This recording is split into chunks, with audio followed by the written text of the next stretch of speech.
Hi, I'm Ellen, and on today's video I would like to demonstrate a technique that I've seen and really admired, and it's called cracked mud, and this is a wet felting technique. Now, I have seen this tutorial by Patricia Sparks, one of the great names in felting, and I want to thank her for doing that tutorial on her blog called Sparks Fiber Arts. And you should check that out because she also was inspired by a Russian felter, and she has the link to the Russian felter site on that blog as well. So you can find that there, and Pat said it was okay for me to do this video on this technique. So this is cracked mud, and this is what I'm going to be showing you.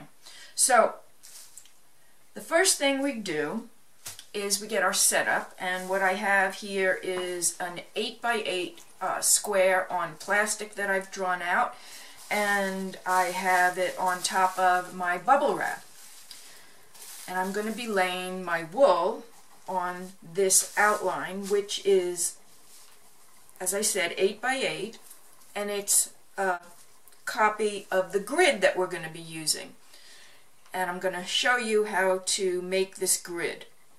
So this grid is done on underlayment, which is a flooring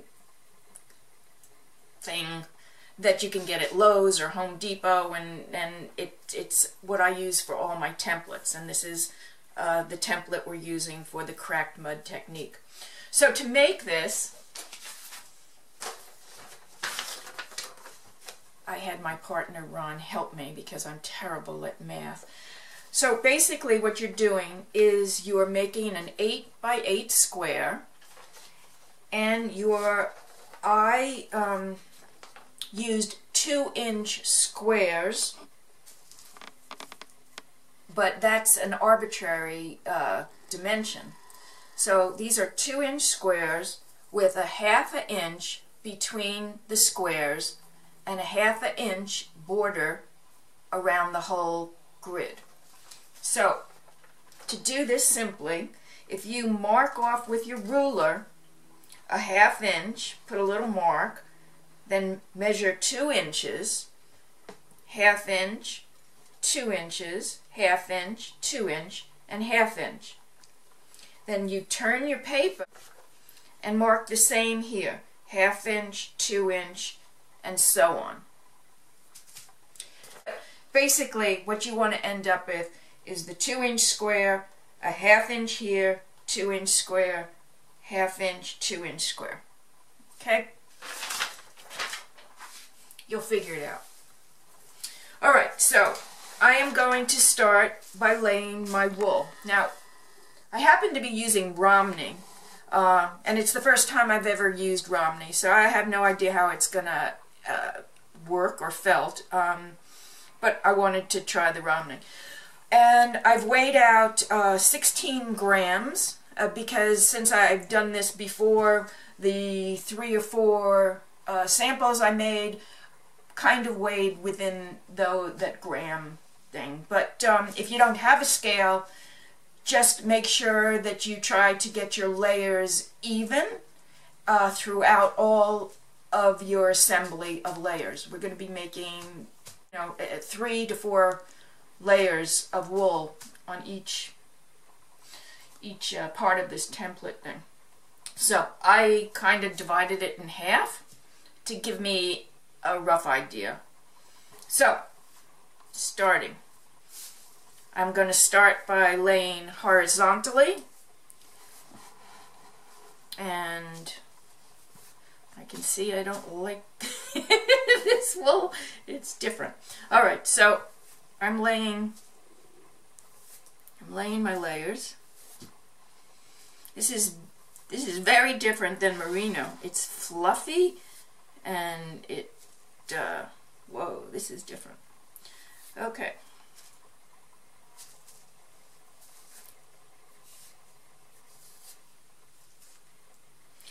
I'm going to try to fill in all my spaces.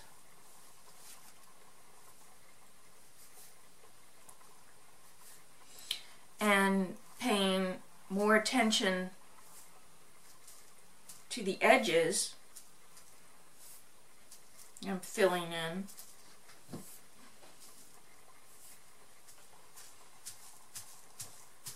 Patting it down.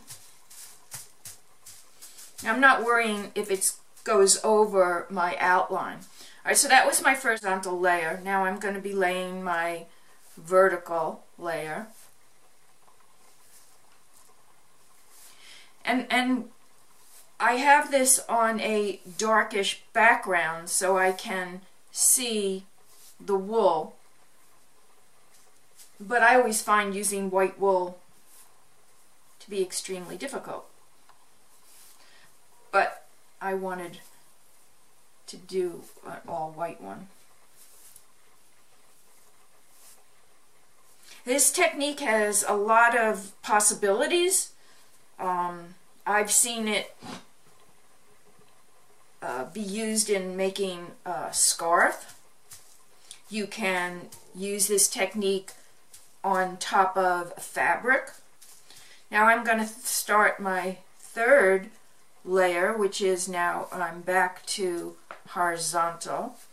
I'm going to have to use some more wool from my other stash. As I said, just filling in where I think there are some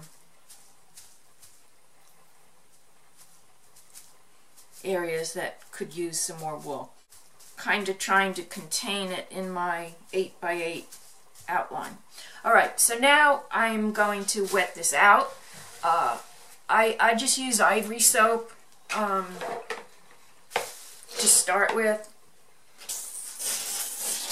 This is a bowl browser that I have in my hand to squirt the water. I find it an indispensable tool. You can find them online. I'm going to cover it with my other piece of plastic. Again, pat it down.